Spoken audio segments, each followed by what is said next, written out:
Hello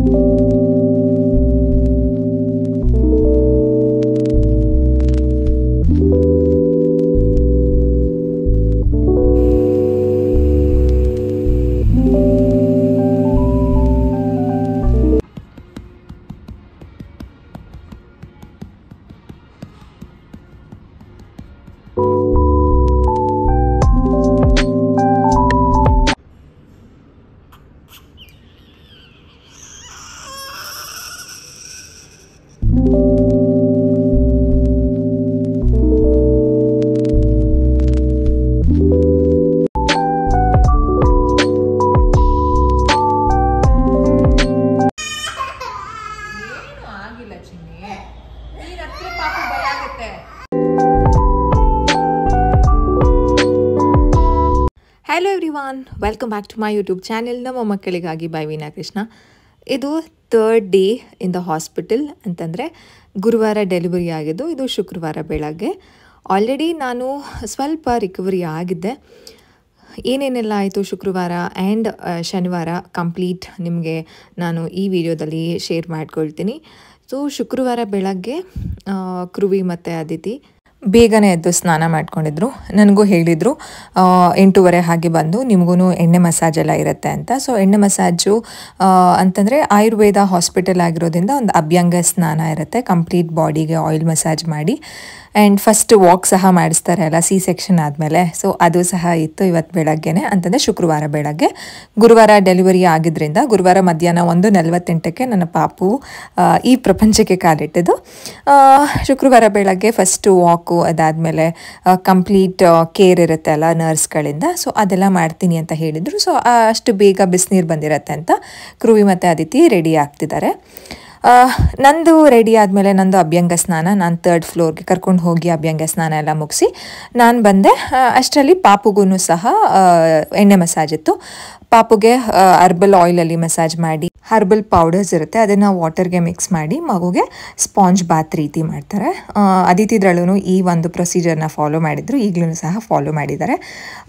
Aditi ಮತ್ತು ಕೃವಿ ready ಆಗೋ ಅಷ್ಟರಲ್ಲಿ ನೆಕ್ಸ್ಟ್ ನಂದು ಶುರುವಾಯಿತು ಅಭ್ಯಂಗ ಸ್ನಾನ. ಅದಾದಮೇಲೆ ನಾನು ರೆಡಿ ಆದೆ. ನೆಕ್ಸ್ಟ್ ಅವರು ಆಯಿಲ್ ಮಸಾಜಿಗೆ ಬಂದರು. ಪಾಪುಗೆ ಆಯಿಲ್ ಮಸಾಜು ಫಸ್ಟ್ ದಿನದಿಂದನೇ ಅಂತಂದರೆ ಫ್ರೈಡೆಯಿಂದನೇ ಶುರುವಾಯಿತು. ನೀವೇ ನೋಡ್ಬೋದು ಆಯಿಲ್ ಮಸಾಜ್. ಇಲ್ಲಿ ಅಂತಂದರೆ ವೀಡಿಯೋಸಲ್ಲಿ ಮಗುನ ನೇಕೆಡ್ ಆಗಿ ತೋರಿಸ್ಬಾರ್ದು, ಒಂದು ಗೈಡ್ಲೈನ್ಸ್ ಇರುತ್ತೆ ಯೂಟ್ಯೂಬಿಂದ, ಅದಕ್ಕೋಸ್ಕರ ನಾನು ಬ್ಲರ್ ಮಾಡಿದ್ದೀನಿ. And it's not good also ಅಲ್ಲ. ಸೊ ಪಾಪು ದೊಡ್ಡವರಾದಮೇಲೆ ಏನಕ್ಕೆ ಮಮ್ಮ ನನ್ನನ್ನು ಈ ರೀತಿ ನೇಕೆಡ್ ಆಗಿ ತೋರಿಸಿದ್ದೀರಾ, ನಂಗೆ ಶೇಮ್ ಆಗುತ್ತೆ ಅಂತ ನನ್ನನ್ನು ಕೇಳಬಾರ್ದು ಅಲ್ವಾ. ಸೊ ಅದಕ್ಕೋಸ್ಕರ ಬ್ಲರ್ ಮಾಡಿದ್ದೀನಿ. It's good also. ನಾನು ರೆಡಿ ಆಗಿದ್ದೆ, ನೀವು ನೋಡ್ಬೋದು ನಾನು ಆರಾಮಾಗಿ ಕೂತಿದ್ದೀನಿ. ತುಂಬ ಜನ ಕೇಳ್ತಿದ್ರಿ ಹೇಗೆ ಸಾಧ್ಯ ಇಷ್ಟು ಬೇಗ ರಿಕವರಿ ಆಗಿದ್ದೀರಾ ಅಂತ.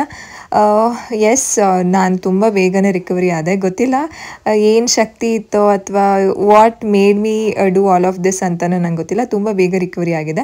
ಆ್ಯಕ್ಚುಲಿ ಅತಿಥಿ ಒಂದು ಟೈಮಲ್ಲಿ ನನಗೆ 2 ಡೇಸ್ ಏನೋ ತುಂಬ ನೋವಿತ್ತು. ಬಟ್ ಸೆಕೆಂಡ್ ಬೇಬಿಯಲ್ಲಿ ಅಷ್ಟು ನೋವೇ ಇರಲಿಲ್ಲ. ಆರಾಮಾಗಿ ಸೆಕೆಂಡ್ ಡೇಗೆ ಅಂತಂದರೆ ಆಲ್ಮೋಸ್ಟ್ ಫಸ್ಟ್ ಡೇ ಅಂತಲೇ ಹೇಳ್ಬೋದು.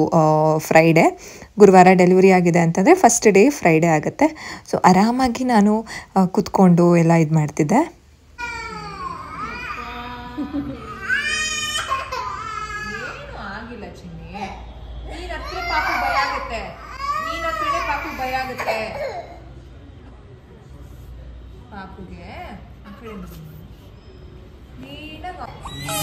ವಿಜಯಮ್ಮ ಬಂದಾಗ ಹಿಂಗೆ ಆಡು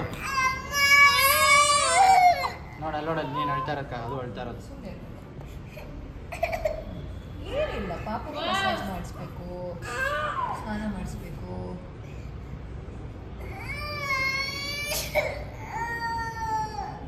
ಇವಾಗ ಹಿಂಗಿರ್ತಾರೆ, ದೊಡ್ಡವರಾಯ್ತು ಇದ್ರು ಕುಸ್ತಿ ನಿಂತ್ಕೊತಾರೆ, ಫೈಟಿಂಗ್. ಅದು ಹಂಗೆ, ಅದು ಚಿಕ್ಕದೆಲ್ಲ ಮಾಮೂಲಿ. ಏನು ಆಗಲ್ಲ, ಯಾಕೆ ಮಾಡ್ತಿದ್ದೆ ಅಂತ ಗೊತ್ತಾಗ್ತಾ ಇಲ್ಲ. ನೀನು ಹೇಳ್ತಿರೋದಕ್ಕೆ ಅಕ್ಕ ಅಳ್ಬೇಡ ಅಂತ. ಸುಮ್ಮನಿರು, ಅವಳು ಈಗ ಹೇಳ್ತಾವಳೆ. ಇಲ್ಲಪ್ಪ ನೋಡು ಮಸಾಜ್ ಮಾಡ್ತಿರೋದು. ಯಾಕೆ ಪಾಪ ಹಂಗೆ ಹೊಡಿತಾ ಇದೆಯಾ ನೀನು? ಇಲ್ಲ, ಅಕ್ಕ ಅಳ್ತಿರೋದು ಹೊಡಿತಿದ್ದೀನಪ್ಪ. ನೋಡಪ್ಪ ಎಷ್ಟು ಚೆನ್ನಾಗಿ ಎಣ್ಣೆ ಹಚ್ಚಿದೀನಿ ನೋಡು. ಎಷ್ಟು ಚೆನ್ನಾಗಿ ಎಣ್ಣೆ ಮಸಾಜ್ ಮಾಡಿದ್ರೆ ಪಾಪು ದಪ್ಪ ಆಗುತ್ತೆ ಚಿನ್ನಿ, ನಮ್ಮ ಪುಟ್ಟ ಪಾಪ.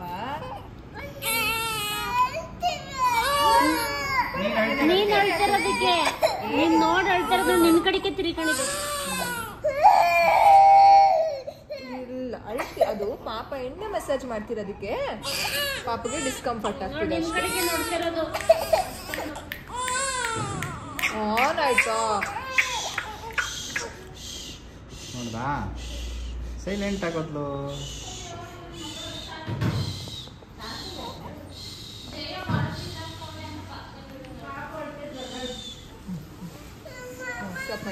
ನಮ್ಮಂಗೆ ಆನ್ ಐತೆ ಆನ್ ಐತೆ ಆನ್ ಐತೆ ಆನ್ ಐತೆ ಪಾಪಗೆ.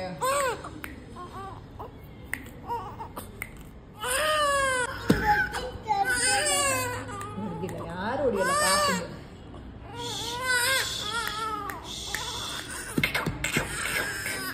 ಜೋಜು ನೀನ್ ಕಾಡಾಡಿ ಇವಾಗ.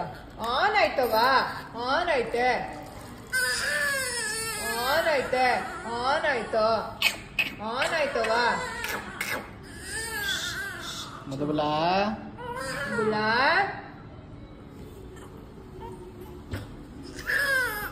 ಆನ್ ಆಯ್ತವಾ? ಆನ್ ಐತೆ ಆನ್ ಐತೆ ಆನ್ ಆಯ್ತು. ಕಂದಮ್ಮಂಗೆ ಏನಾಯ್ತು? ಏನಾಯ್ತು ಕಂದಮ್ಮಂಗೆ? ಪುಟ್ಟ ಕಂದಮ್ಮಂಗೆ ಏನಾಯ್ತು? ಏನಾಯ್ತು? ಏನಾಯ್ತು ಪುಟ್ಟ ಕಂದಮ್ಮಂಗೆ? ಇಲ್ಲಪ್ಪ, ಆಗೋಯ್ತಪ್ಪ ಆಗೋಯ್ತಪ್ಪ ಆಗೋಯ್ತಪ್ಪ ಆಗೋಯ್ತಪ್ಪ ಆಗೋಯ್ತವ ಆಗೋಯ್ತೆ ಆಗೋಯ್ತೆ ಆಗೋಯ್ತೆ. ಅಕ್ಕ ಇವಾಗ ನಿನ್ ಕೈ ಇಟ್ಕೊತಾಳೆ ನೋಡು, ಸ್ಟ್ರಾಂಗ್ ಆಗ್ಬಿಡ್ತಾಳೆ ಇವಾಗ ಮುದ್ದು ಮಗಳು. ಹೌದಾ? ಅಲ್ಲಿ ಈ ಕಡೆ ಬಂದಕ್ಕೆ ಬೇಜಾರು. ನನ್ನ ಮುದ್ದು ಮಗಳು ಅಳ್ತಾವಳೆ, ನನ್ನ ಮುದ್ದು ಮಗಳು. ಏನಾಯ್ತು? ಏನಾಯ್ತು? ಪಾಪು ಬಟ್ಟೆ ಮೇಲೆ ಮಲ್ಕೊಂಡಿದ್ಯಾ? ಪಾಪು ಬಟ್ಟೆ ಮೇಲೆ ಮಲ್ಕೊಂಡಿದ್ಯಾ? ಆಯ್ತು ಆಯ್ತು ಆಗೋಯ್ತು ಆಗೋಯ್ತು ಆಗೋಯ್ತು. ಅಬ್ಬಾ, ಇಬ್ಬರೂ ಸಮಾಧಾನ ಮಾಡಿ ಎಣ್ಣೆ ಮಸಾಜ್ ಎಲ್ಲ ಅವ್ರು ಕಂಪ್ಲೀಟ್ ಮಾಡಿದ್ರು. ಪಾಪುನೆಲ್ಲ ರೆಡಿ ಮಾಡಿ ತೊಟ್ಲಿಗೆ ಹಾಕ್ತೆ. ಅದಿತಿ ಪಕ್ಕದಲ್ಲಿ ಕೆಲವರು ಫ್ರೆಂಡ್ಸ್ ಆಗಿದ್ರು ಅದಿತಿಗೆ. ಸೊ ಅದಿತಿ ಆರಾಮಾಗಿ ಆಟ ಆಡ್ಕೊಂಡು ಬರ್ತೀನಿ ಅಂತ ಹೋಗಿದ್ರು. ಇಬ್ಬರೂ ಮೇಂಟೈನ್ ಮಾಡೋದು ಸ್ವಲ್ಪ ಇನಿಷಿಯಲಿ ಸ್ವಲ್ಪ ಚಾಲೆಂಜಿಂಗ್ ಅನ್ನಿಸ್ತಿತ್ತು. ಪಾಪು ಹತ್ತಿದ ತಕ್ಷಣ ಅದಿತಿನೂ ಅಳ್ತಿದ್ರು. ಅದೆಲ್ಲ ಇನಿಷಿಯಲಿ ಇರುತ್ತೆ ಎಲ್ಲ ಮಕ್ಕಳದು. ಸೊ ಅವ್ರನ್ನಿಬ್ರು ಸಮಾಧಾನ ಮಾಡಿ, ಈ ಟೈಮಲ್ಲಿ ತುಂಬ ನೀರು ಕುಡಿಯೋದು ಹೆಚ್ಚಿಗೆ ಇಂಪಾರ್ಟೆಂಟ್ ಆಗುತ್ತೆ. ಕೆಲವರು ನೀರೇ ಕೊಡೋದಿಲ್ಲ. ನೀರು ಎಷ್ಟು ಕುಡಿತೀವೋ 2-3 ಲೀಟರ್ ಕುಡೀರಿ ಅಂತ ಸಹ ಹೇಳಿದರು. ಸೆಕ್ಷನ್ ಆದಮೇಲೆ ನಾವು ಕೂತ್ಕೊಂಡಾಗ ತಲೆನೋವು ಬರುತ್ತೆ, ಅದು ಸಹ ಅವಾಯ್ಡ್ ಆಗುತ್ತೆ. ಯಾಕಂತಂದರೆ ಅನಿಸ್ಥೀಷಿಯಾ ಬಾಡಿಲಿರುತ್ತೆ ಅಲ್ವಾ. ಸೊ ಅದು ಯೂರಿನ್ ಪಾಸ್ ಮಾಡಿದಾಗ ಎಷ್ಟು ನಾವು ಯೂರಿನ್ ಪಾಸ್ ಮಾಡ್ತೀವಿ ಆ ಅನಿಸ್ಥೀಷಿಯಾ ಎಫೆಕ್ಟ್ ಎಲ್ಲ ಹೋಗುತ್ತೆ ಅಂತ ನೀರು ಹೆಚ್ಚಾಗಿ ಕುಡಿಬೇಕು. ನಾನು ರೆಡಿಯಾಗಿ ಬಟ್ಟೆ ಎಲ್ಲ ಕಟ್ಟಿ, ಸಾಕ್ಸ್ ಎಲ್ಲ ಯೂಶಲಿ ಹಾಕೇ ಇರ್ತೀನಿ. ಬಟ್ಟೆ ಸೆಕೆ ಆದಾಗ ಬೆಚ್ತೀನಿ. ಕಿವಿ ಕಾಟನ್ ಯಾವಾಗಲೂ ಇದ್ದೇ ಇರುತ್ತೆ. ಸೊ ಪಾಪಕ್ಕೆ ಫೀಡ್ ಮಾಡಿಸೋಣ ಅಂತ ಅಂದ್ಬಿಟ್ಟು ಕೂತ್ಕೊಳ್ತಾ ಇದ್ದೀನಿ. ಪಾಪು ಲೋ ಬರ್ತ್ ವೆಯ್ಟ್. ಈ ಪಾಪು ತುಂಬ ವೆಯ್ಟ್ ಕಡಿಮೆ ಇದೆ, ಅಂದರೆ ಅದಿತಿಗಿಂತ ಜಾಸ್ತಿ ಇದೆ. ಅದಿತಿ 1,800 ಇದ್ದರು. ಈ ಪಾಪು 1,960 ಅಂತಂದರೆ 1 kg 900 ಗ್ರಾಮ್ 60 ಮಿಲಿ ಇದೆ. ಹೆಲ್ದಿ ಆಗಿದ್ದರು. ನೀವೇ ತುಂಬ ಜನ ಕೇಳಿದ್ರಿ ನನಗೆ ಮೆಸೇಜಲ್ಲಿ, ಲೋ ಬರ್ತ್ ವೆಯ್ಟ್ ಅಂತ ಮೆನ್ಷನ್ ಮಾಡಿದ್ದೀರಾ, ಅದು ಹೀಗೆ 3 ಡೇಸ್ಗೆಲ್ಲ ನಿಮಗೆ ಕೊಟ್ಬಿಟ್ರು ಮಗುನ ICU ಇಡಲಿಲ್ವಾ NICU ಇಡಲಿಲ್ವಾ ಅಂತ. ಆ ರೀತಿಯೆಲ್ಲ ಏನೂ ಇಲ್ಲ. ಮಗು ತುಂಬ ಸ್ಟೇಬಲ್ ಆಗಿತ್ತು, ಆರೋಗ್ಯವಾಗಿತ್ತು. ಸೊ ನಾವು ಗುರುವಾರ ಡೆಲಿವರಿ ಆಗಿದ್ದಕ್ಕೆ ಭಾನುವಾರ ಎಲ್ಲ ಮನೆಗೆ ಬಂದುಬಿಟ್ವಿ. ಸೊ ಅದು ತುಂಬ ಬ್ಲೆಸ್ ಅನಿಸುತ್ತೆ. ಯಾಕಂತಂದರೆ ಕೆಲವು ಮಕ್ಳುಗಳನ್ನ ತಿಂಗಳಾನ್ಗಟ್ಲೆ NICU ಇಟ್ಕೊಂಡು ಮಗುನ ಪೇರೆಂಟ್ಸ್ಗಳಿಗೆ ಕೊಡೋದಿಲ್ಲ, ಮುಖನೂ ತೋರಿಸೋದಿಲ್ಲ. ಆ ರೀತಿಯೆಲ್ಲ ಪ್ರಾಬ್ಲಮ್ಸ್ಗಳು ತುಂಬ ಜನ ಪೇರೆಂಟ್ಸ್ಗಳು ಫೇಸ್ ಮಾಡ್ತಾರೆ. God grace. ಲಿಟಲ್ ಎ ಅಂತಂದರೆ, ನಾನು ಯಾಕೆ ಲಿಟಲ್ ಎ ಅಂತ ಹೇಳ್ತೀನಿ ಅಂತಂದರೆ, ಸೇಮ್ ಪ್ರಿಂಟ್ ಅದಿತಿ ಥರನೇ ಇದ್ದಾರೆ.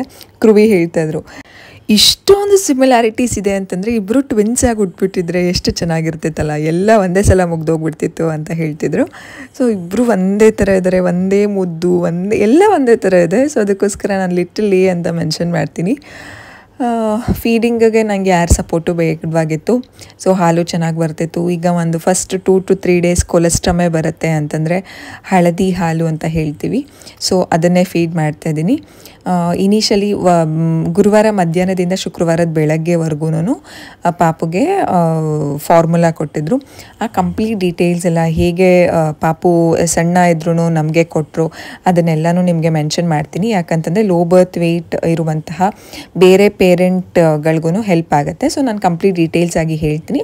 ನಾನು ಪಾಪುಗೆ ಶುಕ್ರವಾರ ಬೆಳಗ್ಗೆಯಿಂದನೇ ನಾನು ಫೀಡಿಂಗ್ ಶುರು ಮಾಡಿದೆ. ಗುರುವಾರ ಒಂದು ಸಲ ಅಷ್ಟೇ ಫೀಡ್ ಮಾಡಿದ್ದು. ಅದಾದಮೇಲೆ ಪಾಪುನ ಫೀಡಿಂಗ್ ಮಾನಿಟರ್ಗೆ ಅಂತ ಅವರೇ ಇಟ್ಕೊಂಡಿದ್ರು. ಶುಕ್ರವಾರ ಬೆಳಗ್ಗೆನೇ ನಮಗೆ ಕೊಟ್ಬಿಟ್ರು. ಡೀಟೇಲ್ಸ್ ಆಗಿ ನಾನು ನಿಮಗೆ ಹೇಳ್ತೀನಿ. ತುಂಬ ಜನ ಕೇಳ್ತಿದ್ದೀರ, ಯಾಕೆ ಯಾರೂ ಬಂದಿಲ್ಲ, ನಿಮ್ಮ ಪೇರೆಂಟ್ಸ್ಗಳು ಬಂದಿಲ್ವಾ, ನಿಮ್ಮ ಇನ್ಲಾಸ್ಗಳಿಲ್ವಾ, ಅಥವಾ ನಿಮ್ಮ ಫ್ಯಾಮಿಲಿ ಮೆಂಬರ್ಸ್ ಯಾರೂ ಇಲ್ವಾ ಅಂತ. ಎಲ್ಲರೂ ಇದ್ದಾರೆ, ಯಾರೂ ಇಲ್ಲ ಅಂತ ಏನೂ ಇಲ್ಲ. ಕೆಲವ್ರಿಗೆ ಬರೋಕ್ಕೆ ಇಷ್ಟ ಇಲ್ಲ ಅಥವಾ ಕೆಲವರು ಬಂದಿದ್ದಾರೆ. ಸೊ ದಯವಿಟ್ಟು ಯಾರೂ ಟೆನ್ಷನ್ ತೊಗೊಳ್ಬೇಡಿ. ನನಗೆ ಅಥವಾ ನಕ್ರುವಿಗೆ ಏನೂ ಯೋಚನೆ ಇಲ್ಲ. ಯಾಕಂತಂದರೆ ನಾವು ಕಷ್ಟದಲ್ಲಿದ್ದಾಗಲೇ ನಮಗೆ ಯಾರೂ ಬರಲ್ಲ. ಯಾಕಂತಂದರೆ ಅವರ ಎಕ್ಸ್ಪೆಕ್ಟೇಷನ್ ಏನು ಅಂತಂದರೆ ನಾವು ಅವ್ರ ಮೇಲೆ ಎಲ್ಲಿ ಬಿದ್ದುಬಿಡ್ತೀವೋ, ಅವ್ರನ್ನ ಎಲ್ಲಿ ಹೆಲ್ಪ್ ಕೇಳ್ತೀವೋ. It could be financial, it could be ಏನು ನಮ್ಮ ಮಗು ನೋಡ್ಕೊಳ್ಳಿ, ನನ್ನನ್ನು ನೋಡ್ಕೊಳ್ಳಿ ಅಂತ ನಾವು ಅವ್ರನ್ನ ಎಲ್ಲಿ ಹೆಲ್ಪ್ ಕೇಳ್ತೀವೋ ಅಂತ ಕೆಲವರು ಬಂದಿಲ್ಲ. ಯಾರು ಬರಬೇಕೋ, ತುಂಬ ಯಾರು ಇಂಪಾರ್ಟೆಂಟ್ ಆಗಿದ್ದಾರೋ ಅವ್ರು ಎಲ್ಲರೂ ಬಂದಿದ್ದಾರೆ. ಏನೂ ಅದರಲ್ಲಿ ನಮಗೇನು ಯೋಚನೆ ಇಲ್ಲ, ನೀವು ಯಾರೂ ಬೇಜಾರು ಮಾಡ್ಕೊಳ್ಬೇಡಿ. ಪಾಪುಗೆ ಫೀಡಿಂಗ್ ಎಲ್ಲ ಆಗಿ ಮಲಗಿಸಿದೆ. ವ್ಯಾಕ್ಸಿನ್ ಹಾಕಬೇಕು ಅಂತ ಬಂದಿದ್ರು. ಪಾಪುಗೆ ಹುಟ್ಟಿದ ದಿನ BCG ಹಾಕ್ಸಿರಲ್ಲ. ಅಂತಂದರೆ ಪಾಪು ವೆಯ್ಟ್ ಕಡಿಮೆ ಇತ್ತಲ್ಲ, ಪಾಪು ಸ್ಟೇಬಲ್ ಆಗಿದ್ದರಿಂದ, ಆರೋಗ್ಯವಾಗಿದ್ದರಿಂದ ಪಾಪುಗೆ ವ್ಯಾಕ್ಸಿನ್ ಹಾಕಿಸ್ಬೋದು ಅಂತ ಬಂದಿದ್ರು. ಈಗ ಪಾಪು ವೆಯ್ಟ್ ಚೆಕ್ ಮಾಡಿದ್ರು. ಈಗ ಪಾಪು ವೆಯ್ಟು ಹುಟ್ಟಿದ ದಿನ 1960 ಇತ್ತು. ಇವತ್ತಿಗೆ ಶುಕ್ರವಾರಕ್ಕೆ 1880 ಆಗಿದ್ರು. ಆಬ್ವಿಯಸ್ಲಿ ಎಲ್ಲ ಮಕ್ಕಳುಗಳು ಹುಟ್ಟಿದ ವೆಯ್ಟ್ಗೂ ಸ್ವಲ್ಪ ಕಡಿಮೆ ಆಗ್ತಾರೆ ಅಲ್ವಾ. ನಮಗೆ ಇನ್ಸ್ಟ್ರಕ್ಷನ್ ಕೊಟ್ಟಿದ್ದು ಪಾಪುನ ತುಂಬ ಚೆನ್ನಾಗಿ ಬೆಚ್ಚಗಿಡಬೇಕು. ಯಾಕಂತಂದರೆ ಲೋ ಬರ್ತ್ ವೆಯ್ಟ್ ಮಗು ಆಗಿರೋದ್ರಿಂದ ಬೇಗ ಚಳಿ ಆಗುತ್ತೆ, ಮೈಯೆಲ್ಲ ನೀಲಿಗಟ್ಟತ್ತೆ, ಪರ್ಪಲ್ ಕಲರ್ ಆಗಿಬಿಡ್ತಾರೆ ಅಲ್ವಾ ಮಕ್ಕಳು. ಅದಕ್ಕೋಸ್ಕರ ತುಂಬ ಬೆಚ್ಚಗಿಡಿ, ತುಂಬ ಬಟ್ಟೆಗಳನ್ನ ಸುತ್ತಿ ಅಂತ ಹೇಳಿದರು. ಸೊ ಅದಿತಿದ್ರಲ್ಲೂ ನಾವು ಅದೇ ಫಾಲೋ ಮಾಡ್ತಿದ್ದು, ಈಗಲೂ ಸಹ ಅದೇ ಫಾಲೋ ಮಾಡ್ತಾಯಿದ್ದೀವಿ.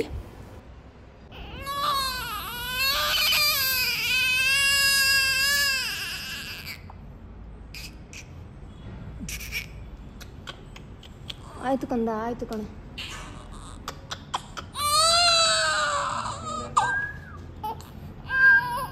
ಆಯ್ತು ಆಯ್ತು ಆಯ್ತು ಕಂದ. ಈ ಥರ ಬ್ಲಡ್ ಬರಬೇಕು. Right side vitamin K injection ಕೊಟ್ಟಿದ್ದಾರೆ ಬರ್ತಲ್ಲಿ. ಸೊ ನಾನು ಲೆಫ್ಟ್ ಸೈಡ್ ಹೆಪಟೈಟಿಸ್ B ಕೊಡ್ತಾ ಇದ್ದೀನಿ. ಹಾಂ ಹಾಂ ಹಾಂ ಮ್ಯಾಮ್. ವಿಟಮಿನ್ K ಬರ್ತ್ ಆದ ತಕ್ಷಣ ಅದು ಪ್ರೋಟೋಕಾಲ್ ಕೊಡಲೇಬೇಕು. Vitamin K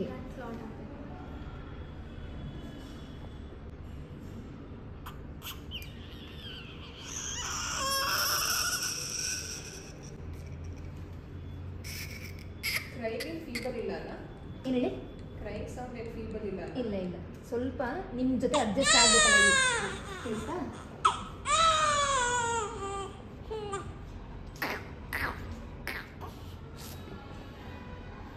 most difficult part ಅಂತಂದರೆ ಮಕ್ಕಳಿಗೆ ವ್ಯಾಕ್ಸಿನ್ ಕೊಡೋದನ್ನು ನೋಡೋದು. ಯಪ್ಪ ಎಷ್ಟು ಕಷ್ಟ ಆಗುತ್ತೆ ಅಲ್ಲ. ನನಗೆ ಅಷ್ಟು ಕಟ್ ಮಾಡಿದ್ರು. ಸಿಸೇರಿಯನ್ ಅಂತಂದರೆ ಆಬ್ವಿಯಸ್ಲಿ 7 ಲೇಯರ್ಸ್ ಕಟ್ ಮಾಡಿರ್ತಾರೆ. ಅಷ್ಟು ಇಂಜೆಕ್ಷನ್ಸು ಅಷ್ಟೆಲ್ಲ ಇದ್ರೂ ನನಗೆ ನೋವು ಆಗ್ತಿರ್ಲಿಲ್ಲ. ಅಂತಂದರೆ ಆ ನೋವಿಗಿಂತ ಪಾಪುಗೆ ಇಂಜೆಕ್ಷನ್ ಕೊಟ್ಟು ತುಂಬ ನೋವು ಅನ್ನಿಸ್ತು. ಪಾಪು ಆರಾಮಾಗಿ ಇನ್ನೊಂದು ಸಲ ಫೀಡ್ ಮಾಡಿಸಿ 20 ಮಿನಿಟ್ಸ್ ಆದಮೇಲೆ ಫೀಡ್ ಮಾಡಿಸ್ಬೇಕು. ಫೀಡ್ ಮಾಡಿಸಿದ್ಮೇಲೆ ಪಾಪು ಆರಾಮಾಗಿ ನಿದ್ದೆ ಮಾಡಿದ್ರು. ಅದಿತಿನೂ ಆಟ ಆಡ್ಕೊಂಡು ಬಂದು ಅದಿತಿ ಈಗ ಊಟ ಮಾಡ್ತಿದ್ದಾರೆ.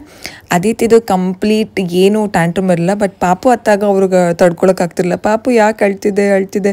ಆಮೇಲೆ ಯಾರಾದರೂ ಬಂದು ಡಾಕ್ಟರ್ಸ್ ಇರ್ಬೋದು ಅಥವಾ ಸಿಸ್ಟರ್ಸ್ ಇರ್ಬೋದು ಪಾಪುನೇನಾದರೂ ನೋಡೋದಕ್ಕೆ ಏನಾರ ಇದು ಮಾಡಿದ್ರೆ ತುಂಬ ಮುದ್ದಾಗಿರೋದ್ರಿಂದ ಎಲ್ಲರೂ ಹೇಳ್ತಿದ್ರು ಸೇಮ್ ನಿಮ್ಮ ದೊಡ್ಡ ಮಗಳೇನೆ ಅಂತ. ಅದಿತಿಗೆ ಒಂಥರ ಭಯ, ಯಾರಾದರೂ ಪಾಪುನ ಎತ್ಕೊಂಡು ಹೋಗ್ಬಿಡ್ತಾರೇನೋ ಅಂತ ತುಂಬ ಅಳೋದಕ್ಕೆ ಶುರು ಮಾಡ್ತಿದ್ರು. ಅದು ಒಂದು ನಮಗೆ ಮೇಂಟೈನ್ ಮಾಡೋದಕ್ಕೆ ಸ್ವಲ್ಪ ಕಷ್ಟ ಅನ್ನಿಸ್ತಿತ್ತು. ಬಟ್ ಅದರ್ವೈಸ್ ಊಟ ಆರಾಮಾಗಿ ಮಾಡ್ತಿದ್ರು, ಆರಾಮಾಗಿ ಆಟ ಆಡ್ತಿದ್ರು. ನನಗಂತೂ ತುಂಬ ಗಿಲ್ಟ್ ಫ್ರೀ ಇದೆ ದಟ್ ಅದಿತಿ ನಮ್ಮ ಜೊತೆನೇ ಇದ್ದಿದ್ದು ಅಂತ. ಇದು ನೈಟ್ ವಿಡಿಯೋ. ಪಾಪು ಲೋ ಬರ್ತ್ ವೆಯ್ಟ್ ಇರೋದ್ರಿಂದ ಫೀಡಿಂಗ್ನ ಮಾನಿಟರ್ ಮಾಡಿ ಆ್ಯಂಡ್ ಎಷ್ಟು ಸಲ ಯೂರಿನ ಪಾಸ್ ಮಾಡ್ತಿದ್ದೆ ಮಗು ಅಂತ ಮಾನಿಟರ್ ಮಾಡಿ ಅಂತ ಹೇಳಿದ್ರು. ಸೊ ಅದಕ್ಕೋಸ್ಕರ ನಾವು ಬಟ್ಟೆಯನ್ನೇ ಕಟ್ತಾ ಇದ್ವಿ, ಪಾಪು ಎಷ್ಟು ಸಲ ಯೂರಿನ್ ಪಾಸ್ ಮಾಡುತ್ತೆ ಅಂತ ಗೊತ್ತಾಗಲಿ ಅಂತ. ಇದು ಕ್ರುವಿ ಪಾಪುನ ದೇಕಿಸ್ತಾ ಇರೋದು. ಅವರು ಚೆನ್ನಾಗಿ ಹ್ಯಾಂಡಲ್ ಮಾಡ್ತಾರೆ. ಅದಿತಿನ ಇಷ್ಟು ಪುಟ್ಟದ್ರಲ್ಲೇ ಅವ್ರು ಹ್ಯಾಂಡಲ್ ಮಾಡಿರೋದ್ರಿಂದ ಅವ್ರಿಗೆ ಅಭ್ಯಾಸ ಇದೆ.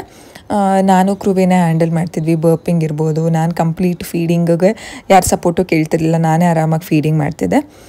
ಇದು ಕಂಪ್ಲೀಟ್ ಒಂದು ಶುಕ್ರವಾರದ ವಿಡಿಯೋ. ಇದು ಶನಿವಾರ ಬೆಳಗ್ಗೆನೇ ನಾನು ಸ್ನಾನ ಮಾಡಿದ್ದೆ. ನನಗೆ ಇವತ್ತು ಅಭ್ಯಂಗ ಸ್ನಾನ ಮಧ್ಯಾಹ್ನ ಅಂತ ಹೇಳಿದರು. ಅಭ್ಯಂಗ ಸ್ನಾನ ಅಂತಂದರೆ ಕಂಪ್ಲೀಟ್ ಬಾಡಿ ಆಯಿಲ್ ಮಸಾಜ್ ಮಾಡ್ತಾರೆ.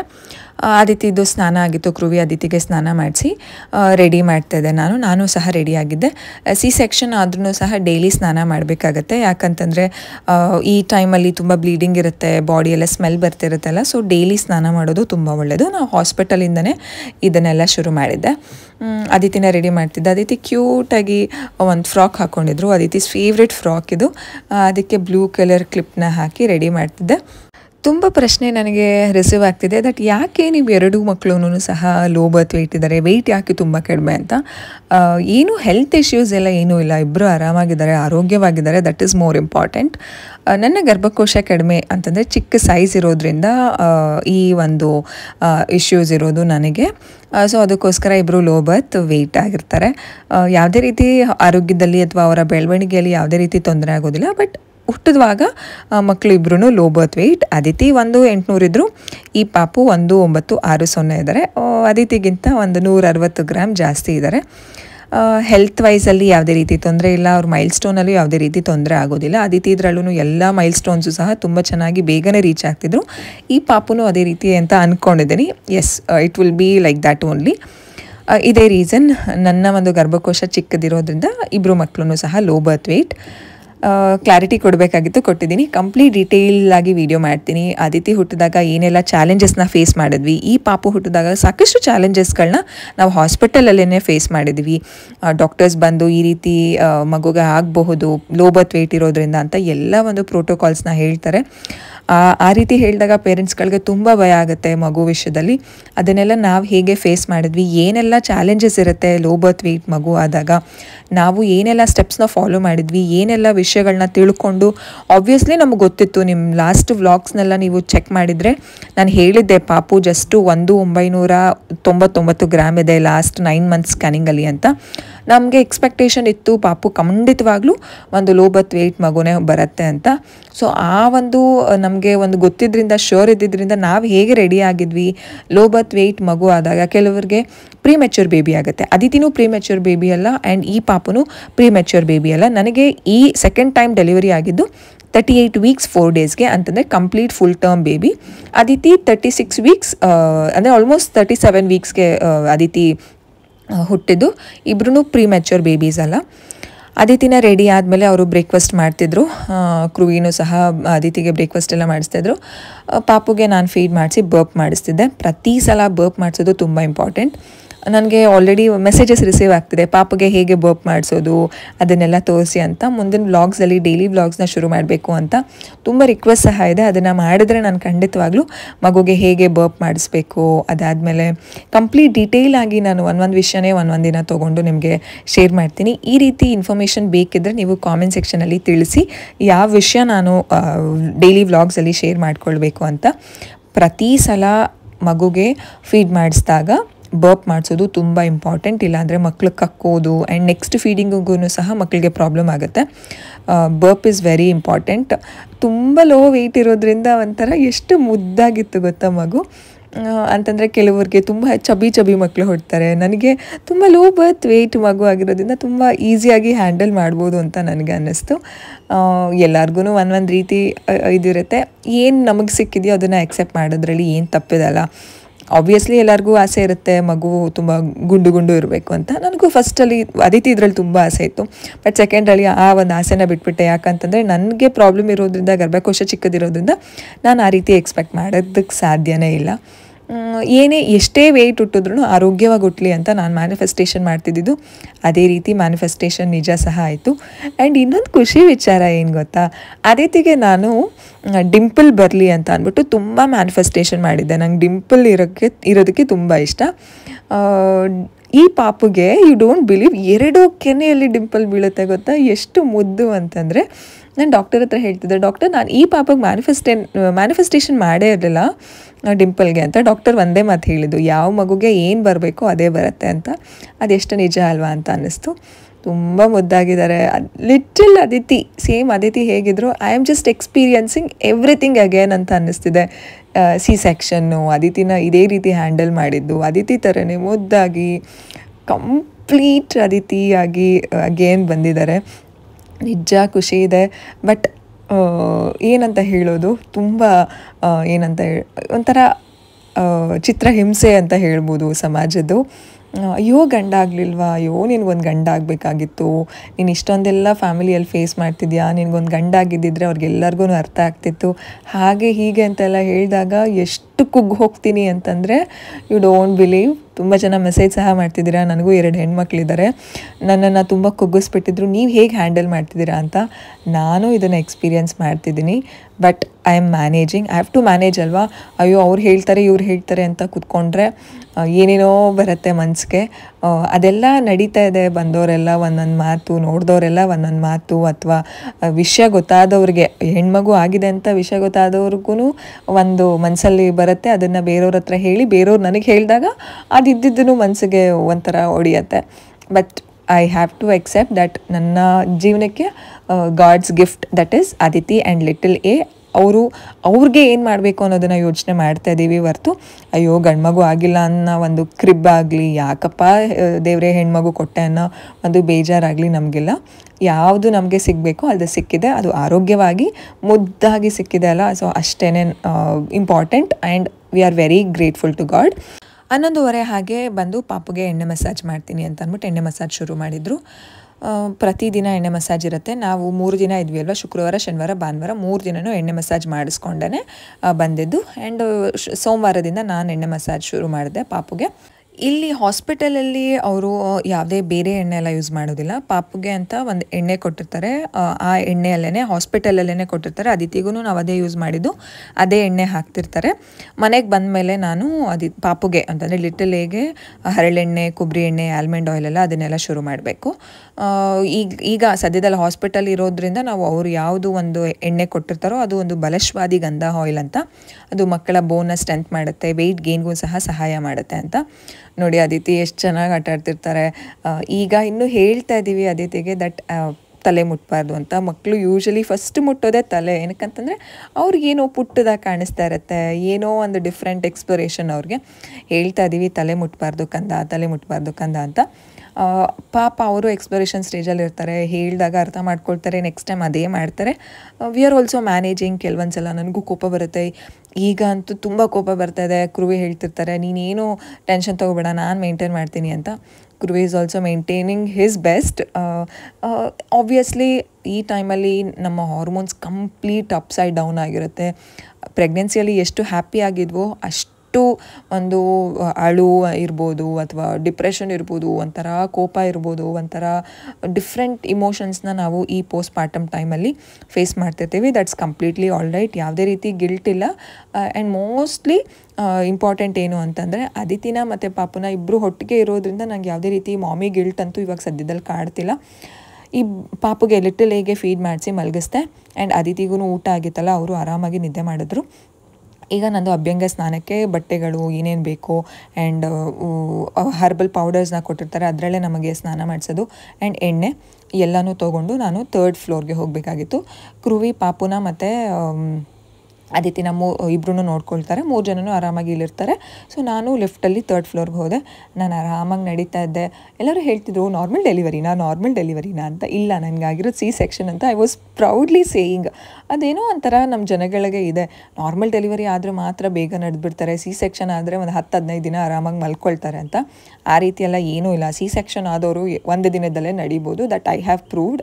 ನಾನು ಪ್ರೂವ್ ಮಾಡ್ಕೊಂಡೆ ದಟ್ ಇಟ್ಸ್ ಓಕೆ. ಏನು C-ಸೆಕ್ಷನ್ಗೂ ನಾರ್ಮಲ್ಗೂ ಏನೂ ಡಿಫ್ರೆನ್ಸ್ ಇಲ್ಲ, ಎರಡೂ ಅದರದ್ದೇ ಆದ ಚಾಲೆಂಜಸ್ ಇರುತ್ತೆ ಅಂತ. ಇದು ಅಭ್ಯಂಗ ಸ್ನಾನದ ರೂಮ್. ನಾನು ತೊಗೊಂಡೋಗಿದ್ದಂತಹ ಬಟ್ಟೆಗಳೆಲ್ಲ ಇಲ್ಲಿತ್ತು, ಎಲ್ಲನೂ ತೊಗೊಂಡು ಹೋಗಿದ್ದೆ. ಸಾಕ್ಸ್ ಅಂತೆ, ಆಮೇಲೆ ಕಿವಿಗೆ ಕಟ್ಟೋದಕ್ಕೆ. ಏನಕ್ಕಂತಂದರೆ ಕಂಪ್ಲೀಟ್ ಸ್ನಾನ ಆದಮೇಲೆ ನಾವು ಅದೇ ಬಟ್ಟೆ ಹಾಕಬಾರ್ದು ಅಲ್ವಾ, ಮೈಲ್ಗೆ ಅಂತ ಹೇಳ್ತಾರೆ. ಸೊ ಅದಕ್ಕೋಸ್ಕರ ಎಲ್ಲ ಸೆಟ್ಟನ್ನು ತೊಗೊಂಡು ಹೋಗಿದ್ದೆ. ಆ್ಯಂಡ್ ಟವಲ್ಲು ಏನೇನು ಬೇಕೋ ಎಲ್ಲನೂ ತೊಗೊಂಡು ಹೋಗಿದ್ದೆ ನಾನು. ಈಗ ನಂದು ಅಭ್ಯಂಗ ಸ್ನಾನ ಶುರು ಆಗುತ್ತೆ. ಈ ರೀತಿ ಒಂದು ಶೀಟ್ನ ಸ್ಪ್ರೆಡ್ ಮಾಡಿ ನಮ್ಮನ್ನ ಅಲ್ಲಿ ಮಲಗಿಸಿ ಇಬ್ಬರು ನಮಗೆ ಎಣ್ಣೆ ಮಸಾಜ್ ಕಂಪ್ಲೀಟ್ ಬಾಡಿಗೆ ಮಾಡ್ತಾರೆ. ಎಷ್ಟು ಆರಾಮ್ ಅನ್ನಿಸ್ತು ಅಂತಂದರೆ ಆ 3 ದಿನ ಅಭ್ಯಂಗ ಸ್ನಾನ ಮಾಡಿಸ್ಕೊಂಡಿದ್ದು ಅಷ್ಟು ಆರಾಮು. ಬಾಡಿ ಪೇಯ್ನ್ ಅಂತೂ ಕಂಪ್ಲೀಟಾಗಿ ಹೋಯಿತು. ಸೊಂಟ ನೋವಂತೆ ಅದೆಲ್ಲ ಇರುತ್ತೆ ಅಲ್ಲ, ಇನಿಷಿಯಲಿ ಒಂದೇ ಕಡೆ ಮಲ್ಕೊಂಡಿರ್ತೀವಿ, ಅದಕ್ಕೇ ಜಾಸ್ತಿ ಸೊಂಟ ನೋವು ಬರೋದು. ಅದೆಲ್ಲ ಎಷ್ಟು ರಿಲೀಫ್ ಆಯಿತು ಅಂತಂದರೆ ನಿದ್ದೆ ಮಾತ್ರ ನೈಟ್ ಟೈಮ್ ಎಷ್ಟು ಚೆನ್ನಾಗಿ ಬರ್ತಿತ್ತು ಗೊತ್ತಾ. ಕಂಪ್ಲೀಟ್ ಸ್ನಾನ ಮಾಡಿಸಿ ಈ ಎಣ್ಣೆ ಹೋಗೋದಕ್ಕೆ ನೋಡಿ ಕೂದಲೆಲ್ಲ ಆರಿಸ್ಕೊಂಡು ನಾನು ಅಲ್ಲಿಂದ ಹೊರಟೆ. ಈ ಒಂದು ಎಣ್ಣೆ ಕಂಪ್ಲೀಟ್ ಮಸಾಜ್ನ ನಾನು ಸೋಪ್ ಹಾಕಿ ವಾಶ್ ಮಾಡಲ್ಲ, ಗೋಧಿ ಹಿಟ್ಟು ಕೊಡ್ತಾರೆ. ಸೊ ಗೋಧಿ ಹಿಟ್ಟಿಂದ ಕಂಪ್ಲೀಟ್ ಬಾಡಿನ ಸ್ಕ್ರಬ್ ಮಾಡಿಕೊಂಡು ಸ್ನಾನ ಮಾಡಬೇಕು. ತುಂಬ ಒಳ್ಳೆ ಎಕ್ಸ್ಪೀರಿಯನ್ಸ್ ನನಗೆ ಅಭ್ಯಂಗ ಸ್ನಾನ. ಆ್ಯಂಡ್ ಮನೆಗೆ ಬಂದಮೇಲೂ ಇದೇ ಎಣ್ಣೆನ ಹಾಕ್ಕೊಳ್ಳೋದಕ್ಕೂ ಸಹ ಹೇಳಿದ್ದಾರೆ. ಅದು ನನ್ನ ಡೈಲಿ ವ್ಲಾಗ್ಸಲ್ಲಿ ನಿಮಗೆ ಅದನ್ನು ಅಪ್ಡೇಟ್ ಕೊಡ್ತೀನಿ. ಸ್ನಾನ ಎಲ್ಲ ಆಯಿತು, ಫುಲ್ಲು ಫ್ರೆಶ್ ಆಗಿ ನಾನು ಫಸ್ಟ್ ಫ್ಲೋರಿಗೆ ಬಂದೆ. ನಮ್ಮ ವಾರ್ಡ್ ಇದ್ದಿದ್ದು ಫಸ್ಟ್ ಫ್ಲೋರು. ಅದಾದಮೇಲೆ ಡೈರೆಕ್ಟು ಬಂದಿದ ತಕ್ಷಣ ಸೀರೆ ಕಟ್ಟಬೇಕು ಅಂತ ಹೇಳಿದರು. ಅದಿತಿ, ಪಾಪು ಮತ್ತು ಕ್ರುವಿ 3 ಜನನೂ ರೆಸ್ಟ್ ಮಾಡ್ತಿದ್ರು. ಸೀರೆ ಕಟ್ಟಬೇಕು ಅಂತ ಹೇಳಿದರು. ತುಂಬ ಜನಕ್ಕೆ ಪ್ರಶ್ನೆ ಏನು ಅಂತಂದರೆ, ಸಿ ಸೆಕ್ಷನ್ ಆದವರು ಸೀರೆ ಕಟ್ತಾರಾ, ಸೀರೆ ಕಟ್ಬೋದಾ ಅಂತ. ಎಸ್, ನಾನು ಇದು ಸೆಕೆಂಡ್ ಡೇ ಕಟ್ತಾ ಇರೋದು. ಅಂತಂದರೆ ಇದು ಶನಿವಾರ ಅಲ್ವಾ. ಸೊ ಶನಿವಾರನೂ ಕಟ್ಟಿದ್ದೀನಿ, ನಾನು ಶುಕ್ರವಾರನೂ ಸಹ ಕಟ್ಟಿದ್ದೀನಿ. ಶುಕ್ರವಾರ ವೀಡಿಯೋ ಕ್ಯಾಪ್ಚರ್ ಮಾಡ್ಕೊಂಡಿಲ್ಲ, ಸೊ ಶನಿವಾರ ಕ್ಯಾಪ್ಚರ್ ಮಾಡ್ಕೊಂಡಿದ್ದೀನಿ, ನೀವು ನೋಡಬಹುದು. ನಾವೇನೇನೋ ಸಿಸ್ಟರು ಮತ್ತು ನಾನೇನೋ ಮಾತಾಡ್ತಾ ಇದ್ದೀವಿ. ಸಿ ಸೆಕ್ಷನ್ಗೆ ಆ ಥರ ಮೆತ್ತಿದೆ ಅಲ್ವಾ ಸಿಸ್ಟರ್, ಕಟ್ಬೋದಾ ಹಾಗೆ ಹೇಗೆ ಅಂತ ಅದಿತಿ ಎದ್ದೇ ಬಿಟ್ಟರು. ಅದಿತಿ ಎದ್ದು ನಾನು ಹೆಲ್ಪ್ ಮಾಡ್ತೀನಿ ಅಂತ ಸ್ವಲ್ಪ ಹೆಲ್ಪ್ ಮಾಡೋದಕ್ಕೆ ಟ್ರೈ ಮಾಡ್ತಿದ್ರು. ಸೀರೆ ಕಟ್ಬೋದು, ನೀವು ಸಿ ಸೆಕ್ಷನ್ ಆಗಿದ್ದರೆ ದಯವಿಟ್ಟು ಕಟ್ಕೊಳ್ಳಿ, ಇದು ಸ್ಟಿಚ್ ಓಪನ್ ಆಗಿಬಿಡುತ್ತೆ, ಸ್ಟಿಚ್ ಹೊಡೆದೋಗ್ಬಿಡುತ್ತೆ ಅಂತ ಎಷ್ಟೊಂದು ಮಿತ್ಗಳಿದೆ. ಆ ಸ್ಟಿಚ್ಗೂ ಸೀರೆ ಕಟ್ಟೋದಕ್ಕೂ ಏನೂ ಪ್ರಾಬ್ಲಮ್ ಇಲ್ಲ. ನೀವೇನು ಸ್ಟಿಚ್ ಮೇಲೆ ಕಟ್ಟೋದಿಲ್ಲ, ಹೊಟ್ಟೆ ಕಟ್ಟೋದು. ಹೊಟ್ಟೆ ಕಟ್ಟೋದ್ರಿಂದ ನಿಮ್ಮ ಬ್ಯಾಕ್ ಬೋನ್ಗೆ ತುಂಬ ಸ್ಟ್ರೆಂತ್ ನೀಡುತ್ತೆ. ಫೀಡಿಂಗ್ ಟೈಮಲ್ಲಿ ನಾವು ಎಷ್ಟು ಸರಿಯಾಗಿ ಕುತ್ಕೊಳ್ತೀವೋ ಅಷ್ಟು ಬ್ಯಾಕ್ ಪೇಯ್ನ್ ಬರೋದಿಲ್ಲ. ಆ್ಯಕ್ಚುಲಿ ಬ್ಯಾಕ್ ಪೇಯ್ನ್ ಬರೋದೇ ನಾವು ಫೀಡಿಂಗ್ ಟೈಮಲ್ಲಿ ಬಗ್ಕೊಂಡು ಕುಡಿಸಿದ್ರೆ ಅಥವಾ ಪೋಸ್ಚರ್ ಸರಿ ಇಲ್ಲ ಅಂತಂದ್ರೆ ಬ್ಯಾಕ್ ಪೇಯ್ನ್ ಬರೋದು. ಸೀರೆ ಕಟ್ಬೋದು, ಯಾವುದೇ ರೀತಿ ತೊಂದರೆ ಆಗೋದಿಲ್ಲ. ನೀವೇನಾದರೂ ಕಟ್ತಿಲ್ಲ ಅಂತಂದರೆ 3 ತಿಂಗಳವರೆಗೂ ಕಟ್ಟಬಾರ್ದು ಅಂತ ಹೇಳಿದ್ದಾರೆ ಅಂತ ಎಷ್ಟೊಂದು ಜನ ನನಗೆ ಸಿ ಸೆಕ್ಷನ್ ಆಗಿರೋರು ಮೆಸೇಜ್ ಮಾಡ್ತೀರಾ. ಆ ರೀತಿಯೆಲ್ಲ ಏನೂ ಇಲ್ಲ. ಇದು ಹಾಸ್ಪಿಟಲಲ್ಲಿ ಅವ್ರು ಫಾಲೋ ಮಾಡ್ತಾರೆ. ಅದಿತಿಗೂ ಸಹ ನನಗೆ ಇದೇ ಒಂದು ಸಿಸ್ಟಮ್ನ ಫಾಲೋ ಮಾಡಿದ್ದು. ಅವರೇ ಸೀರೆ ತೊಗೊಂಡು ಬರೋದಕ್ಕೆ ಹೇಳಿರ್ತಾರೆ ನಮಗೆ. ಸೊ ಅಂತಂದರೆ ಫಸ್ಟ್ ಎಕ್ಸ್ಪೀರಿಯನ್ಸ್ ಇದ್ದಿದ್ದರಿಂದ ನಾನು ಒಂದು ಕಾಟನ್ ಸೀರೆನ ಹಾಕ್ಕೊಂಡಿದ್ದೆ ಬ್ಯಾಗ್ಗೆ. ಅಂತಂದರೆ ನಮ್ಮ ಒಂದು ಬ್ಯಾಕ್ ಪ್ಯಾಕಲ್ಲಿ ಕಾಟನ್ ಸೀರೆ ಸಹ ಲಾಸ್ಟ್ ಟೈಮಲ್ಲಿ ನೆನಪಿಸ್ಕೊಂಡು ಹಾಕ್ಕೊಂಡಿದ್ದು. ನಾನು ನಿಮಗೆ ವ್ಲಾಗ್ ಶೇರ್ ಮಾಡಿದಾಗ ಇದನ್ನು ತೋರಿಸೇ ಇರಲಿಲ್ಲ. ಸೊ ಸಿಸ್ಟರ್ ತುಂಬ ಚೆನ್ನಾಗಿ ಹೆಲ್ಪ್, ತುಂಬ ಸಪೋರ್ಟಿವ್ ಸಿಸ್ಟರ್ಸು, ಸಪೋರ್ಟಿವ್ ಡಾಕ್ಟರ್ಸು, ಒಂಥರ ಮನೆ ಥರ ಫೀಲಿಂಗು, ಏನೂ ತೊಂದರೆ ಇರಲಿಲ್ಲ ನಮ್ಗೆ ಹಾಸ್ಪಿಟಲಲ್ಲಿ. ಸೊ ಅವರೇ ಕಟ್ಟೋದಕ್ಕೆ ಹೆಲ್ಪ್ ಮಾಡ್ತಾರೆ. ನೀವು ಈ ರೀತಿ ಟಿಪ್ಸ್ನ ಫಾಲೋ ಮಾಡಿಲ್ಲ ಅಂತಂದರೆ ಪ್ಲೀಸ್ ಫಾಲೋ ಮಾಡಿ, ತುಂಬ ಒಳ್ಳೆಯದು. ನಿಮಗೆ ತುಂಬ ಚೆನ್ನಾಗಿ ಬ್ಯಾಕ್ ಸಪೋರ್ಟ್ ಸಿಗುತ್ತೆ. ಇನ್ನೊಂದು ಪ್ರಶ್ನೆ ಏನು ತುಂಬ ಜನ ಕೇಳ್ತಿದ್ದೀರಾ ಅಂತಂದರೆ ಊಟದ ಪ್ರಶ್ನೆ. ಹಾಸ್ಪಿಟಲಲ್ಲಿ ಊಟ ಏನು ಮಾಡ್ತಿದ್ರಿ, ಯಾರು ತಂದು ಕೊಡ್ತಿದ್ರು ಅಂತ. ಹಾಸ್ಪಿಟಲಲ್ಲಿ ನಾವು ಡಯಟ್ ಫುಡ್ನ ಹೇಳಿದ್ವಿ. ಅಂತಂದರೆ ಬಾಣಂತಿಯರಿಗೆ ಏನೇನು ಕೊಡಬೇಕು ಅದನ್ನು ಹಾಸ್ಪಿಟಲಲ್ಲೇ ನಮಗೆ ಪ್ರೊವೈಡ್ ಮಾಡ್ತಿದ್ರು. ಊಟದ್ದೇನೂ ಟೆನ್ಷನ್ ಇರಲಿಲ್ಲ, ಹಾಸ್ಪಿಟಲಲ್ಲೇ ಪ್ರೊವೈಡ್ ಮಾಡ್ತಿದ್ದರಿಂದ ಹೆಲ್ದಿ ಫುಡ್ ನನಗೆ ಸಿಗ್ತಿತ್ತು. ಈವನ್ ಅದಿತಿಗೆ ಕ್ರುವಿಗೂ ಸಹ ಹೆಲ್ದಿ ಫುಡ್ ಸಿಗ್ತಿತ್ತು. ನನ್ನ ಕಂಪ್ಲೀಟ್ ಫುಡ್ ವಿಚಾರವಾಗಿ ಒಂದು ವೀಡಿಯೋನೇ ನಿಮಗೆ ಶೇರ್ ಮಾಡ್ತೀನಿ. ಮನೆಯಲ್ಲಿ ಏನೇನು ಫುಡ್ನ ತೊಗೊಳ್ತಿದ್ದೀನಿ ಆ್ಯಂಡ್ ಹೇಗೆ ಮೇಂಟೈನ್ ಮಾಡ್ತಿದ್ದೀವಿ. ಕ್ರೂ ಈಸ್ ಓನ್ಲಿ ಕುಕ್ಕಿಂಗ್, ಅವರೇ ನನಗೆ ಕಂಪ್ಲೀಟ್ ಆ ಅಡುಗೆನ ಎಲ್ಲ ಮಾಡಿಕೊಡೋದು. ಸೊ ಅವ್ರು ಏನೇನು ಮಾಡ್ತಿದ್ದಾರೆ ಮಾಡಬಹುದಾ, ತುಂಬ ಜನ ಮೆಸೇಜ್ ಮಾಡ್ತೀರಾ ಕ್ರುವಿ ಅಡುಗೆ ಮಾಡ್ತಿದ್ದಾರೆ ಅಂತಂದರೆ ಬಾಣಂತಿ ಅಡುಗೆನ ಅವ್ರು ಮಾಡ್ಬೋದಾ ಅಂತ. ಖಂಡಿತವಾಗ್ಲೂ ಮಾಡ್ಬೋದು. ಆ್ಯಂಡ್ ನಾನು ಜಾಸ್ತಿ ಚಟ್ನಿ ಪುಡಿ, ತುಪ್ಪ, ಅನ್ನ ಅದೇ ರೀತಿ ತಿಂತಾಯಿದ್ದೀನಿ. ಡಿಟೇಲಾಗಿ ವೀಡಿಯೋ ನಿಮಗೆ ಶೇರ್ ಮಾಡ್ತೀನಿ. ನಿಮಗೆ ಖಂಡಿತವಾಗ್ಲೂ ಇಂಟ್ರೆಸ್ಟ್ ಇದೆ ಅಂತ ಅಂದ್ಕೊಂಡಿದ್ದೀನಿ. ತುಂಬ ಜನ ಕಾಮೆಂಟ್ ಸೆಕ್ಷನಲ್ಲಿ ಹೇಳ್ತಿದ್ದೀರಾ ದಟ್ ಬೇಗ ಫುಡ್ ರೊಟೀನ ಶೇರ್ ಮಾಡಿ ಅಂತ. ಆದಷ್ಟು ಬೇಗ ಈ ಸೀರೀಸ್ ಇದೇ ಲಾಸ್ಟ್ ಒಂದು ಹಾಸ್ಪಿಟಲ್ ವ್ಲಾಗ್ದು ಇದಾಗುತ್ತೆ. 2 ದಿನದ್ದು, ಶುಕ್ರವಾರದ್ದು ಶನಿವಾರದ್ದು ನಾನು ಇಲ್ಲೇ ಹಾಕಿದ್ದೀನಿ. ಭಾನುವಾರ ಡಿಸ್ಚಾರ್ಜ್ ಆಗೋ ದಿನ ನಾವು ವೀಡಿಯೋಸ್ನ ಕ್ಯಾಪ್ಚರ್ ಮಾಡ್ಕೊಳ್ಳೋಕ್ಕೆ ಆಗಲಿಲ್ಲ. ಕ್ರುವಿ ಎಲ್ಲನೂ ಮೇಂಟೈನ್ ಮಾಡಬೇಕಾಗಿತ್ತು. ಹಾಸ್ಪಿಟಲ್ ಬಿಲ್ ಅಂತೆ ಎಲ್ಲ ರಿಪೋರ್ಟ್ಸ್ನ ಕಲೆಕ್ಟ್ ಮಾಡ್ಕೊಳ್ಳೋದು, ಅದಿತಿನ ನೋಡ್ಕೊಳ್ಳೋದು. ಸೊ ಅದಕ್ಕೋಸ್ಕರ ಭಾನುವಾರ ಏನು ವೀಡಿಯೋಸ್ನ ಕ್ಯಾಪ್ಚರ್ ಮಾಡ್ಕೊಳ್ಳೋಕ್ಕೆ ಸಾಧ್ಯನೇ ಆಗಲಿಲ್ಲ. ಸೊ ಭಾನುವಾರದ ಏನು ವೀಡಿಯೋ ನಾನು ಇಲ್ಲಿ ಶೇರ್ ಮಾಡ್ತಿಲ್ಲ, ಜಸ್ಟ್ ಸ್ಯಾಟರ್ಡೇದು ಮಾತ್ರ. ಫೀಡಿಂಗ್ ಮಾಡಿಸುವಾಗ ಕ್ರುವಿ ಊಟ ಆಯಿತು ನಮ್ಮದು ನೈಟು. ಎಲ್ಲ ವಾಶ್ ಮಾಡಿ ಅವರೆಲ್ಲ ಎತ್ತಿಟ್ಬಿಡ್ತಾರೆ. ಸೊ ಅದಿತಿ ಟಿ ವಿ ಇದ್ದಿದ್ದರಿಂದ ಸ್ವಲ್ಪ ಅದಿತಿ ಟಿ ವಿ ನೋಡ್ತಾಯಿದ್ರು. ಅಡಿಕ್ಷನ್ ಅಂತ ಏನೂ ಇಲ್ಲ. ಆ್ಯಂಡ್ ಇದು ಒಂದು ಸ್ವಲ್ಪ ಕ್ಲಿಪ್ಪಿಂಗ್ ಆಫ್ ಸಂಡೇ ಬೆಳಗ್ಗೆ ಬ್ರೇಕ್ಫಾಸ್ಟ್ ಅದಿತಿ ದೋಸೆ ಬೇಕು ಅಂತ ಹೇಳಿದರು. ಇಲ್ಲೇ ಕ್ಯಾಂಟೀನ್ ಇರೋದ್ರಿಂದ ಏನು ಆಪ್ಷನ್ ಇರುತ್ತೋ ಅದನ್ನು ಹೇಳಿದ ತಕ್ಷಣ ಅದಿತಿಗೆ ದೋಸೆ ಅಂತಂದರೆ ತುಂಬ ಇಷ್ಟ. ಅವ್ರ ಮನೇಲೂ ಅಷ್ಟೇ ಕೇಳಿ ದೋಸೆ ಮಾಡಿಸ್ಕೊಂಡು ತಿಂತಾರೆ. ಕ್ರುವಿ ಇಡ್ಲಿ ವಡ ತಿಂತಿದ್ರು. ನನಗೆ ಬೆಳಗ್ಗೆ ಎದ್ದ ತಕ್ಷಣ ಕ್ರುವಿ ಕಾಫಿ ಮಾಡಿಕೊಡ್ತಿದ್ರು. ಆ್ಯಂಡ್ ಡಯಟ್ ಫುಡಲ್ಲಿ ನನಗೆ ಬೆಳಗ್ಗೆ ಅವರು ರವೆ ಗಂಜಿ ಕೊಡ್ತಾಯಿದ್ರು. ಇದು ಮಧ್ಯಾಹ್ನ ಅದಿತಿ ನಾನು ರೆಸ್ಟ್ ಮಾಡ್ತಿದ್ದೆ, ಕ್ರುವಿನೂ ಸಹ ರೆಸ್ಟ್ ಮಾಡ್ತಿದ್ರು, ಪಾಪನೂ ಸಹ ಮಲ್ಕೊಂಡಿತ್ತು. ಅದಿತಿಗೆ ನಾನು ಕೆಲವು ಪ್ಲೇ ಐಟಮ್ಸ್ನ ತೊಗೊಂಡು ಹೋಗಿದ್ದೆ ಆಟ ಆಡೋದಕ್ಕೆ ಅಂತ ನಿಮಗೆ ಲಾಸ್ಟ್ ವ್ಲಾಗಲ್ಲಿ ಹೇಳಿದ್ದೆ ಅಲ್ವಾ. ಇದು ಕ್ಲೇನ ತೊಗೊಂಡು, ಪಾತ್ರೆ ಎಲ್ಲ ತೊಗೊಂಡು ಆಟ ಆಡ್ತಿದ್ರು. ಯಾವುದೇ ರೀತಿ ಗಲೀಜು ಮಾಡ್ತಾರಪ್ಪ ಅಂತ ಏನೂ ಇಲ್ಲ. ಯಾಕಂತಂದರೆ ಮಗು ಎಷ್ಟು ಆರಾಮಾಗಿ ಇರ್ತಾರೋ ನಮಗೂ ಆರಾಮಲ್ವಾ. ಸೊ ಅದಕ್ಕೋಸ್ಕರ ಅದಿತಿ ಆರಾಮಾಗಿ ಆಟ ಆಡ್ತಿದ್ರು. ಇದು complete details about all 2 days, Friday and Saturday. Sunday ಜಾಸ್ತಿ ಶೂಟ್ ಮಾಡ್ಕೊಳಕ್ಕಾಗಲಿಲ್ಲ, ಜಾಸ್ತಿ ಏನು ಮಾಡ್ಕೊಂಡೇ ಇಲ್ಲ. ಇದೇನೋ ಅದಿತಿ ಆಟ ಆಡ್ತಿದ್ದನ್ನು ಶೂಟ್ ಮಾಡ್ಕೊಂಡಿದ್ದಷ್ಟೇ. ಎಷ್ಟು ಆರಾಮಾಗಿ ಇರ್ತಾರೆ ಅಂತ ನಿಮ್ಮೆಲ್ಲರಿಗೂ ತೋರಿಸೋದಕ್ಕೆ. ಈ ರೀತಿ ನಾನು ಪ್ಲ್ಯಾನ್ ಮಾಡ್ಕೊಂಡಿದ್ದಕ್ಕೆ ನನಗೆ ಯಾವುದೇ ರೀತಿ ಗಿಲ್ಟ್ ಇಲ್ಲ. ದಟ್ ಮನೆಗೆ ಬಂದಮೇಲೂ ಸಹ ಅದಿತಿ ಜೊತೆ ತುಂಬ ಚೆನ್ನಾಗಿ ಟೈಮ್ ಸ್ಪೆಂಡ್ ಮಾಡ್ತಿದ್ದೀನಿ. ಪಾಪು ಆರಾಮಾಗಿ ನಿದ್ದೆ ಮಾಡ್ತಿದೆ. ಅದರ ಕಂಪ್ಲೀಟ್ ಡೀಟೇಲ್ಸ್ ನಾನು ಡೈಲಿ ವ್ಲಾಗ್ಸಲ್ಲಿ ನೀವು ನೋಡ್ಬೋದು. ಡೈಲಿ ವ್ಲಾಗ್ಸಲ್ಲಿ ಏನು ಎಕ್ಸ್ಪೆಕ್ಟ್ ಮಾಡ್ತಿದ್ದೀರಾ ಅಂತ ಕಾಮೆಂಟ್ ಸೆಕ್ಷನಲ್ಲಿ ತಿಳಿಸಿ. ಆ್ಯಂಡ್ ಭಾನುವಾರ ಸಂಜೆ ನಾವು ಡಿಸ್ಚಾರ್ಜ್ ಆದ್ವಿ, ಮನೆಗೆ ಬಂದ್ವಿ ಆ್ಯಂಡ್ ಸೆಟಲ್ ಸಹ ಆಗಿದ್ದೀವಿ. Everything is settled. ತುಂಬ ಚೆನ್ನಾಗಿ ಟೈಮ್ ಸ್ಪೆಂಡ್ ಮಾಡೋದಕ್ಕೆ ಆ್ಯಂಡ್ ನನ್ನ ಆರೋಗ್ಯನೂ ಸಹ ತುಂಬ ಚೆನ್ನಾಗಿ ಚೇತರಿಸ್ಕೊಂಡಿದ್ದೀನಿ ಆ್ಯಂಡ್ ರೆಸ್ಟ್ ಸಹ ಜಾಸ್ತಿ ತೊಗೊಳ್ತಿದ್ದೀನಿ ಪಾಪುನ ಕೇರ್ ಮಾಡೋದಕ್ಕೆ ಆ್ಯಂಡ್ ಅದಿತಿನ ಕೇರ್ ಮಾಡೋದಕ್ಕೆ. I am back. ನೆಕ್ಸ್ಟ್ ವೀಡಿಯೋದಲ್ಲಿ ಸಿಗ್ತೀನಿ. Thanks for watching. Love you all.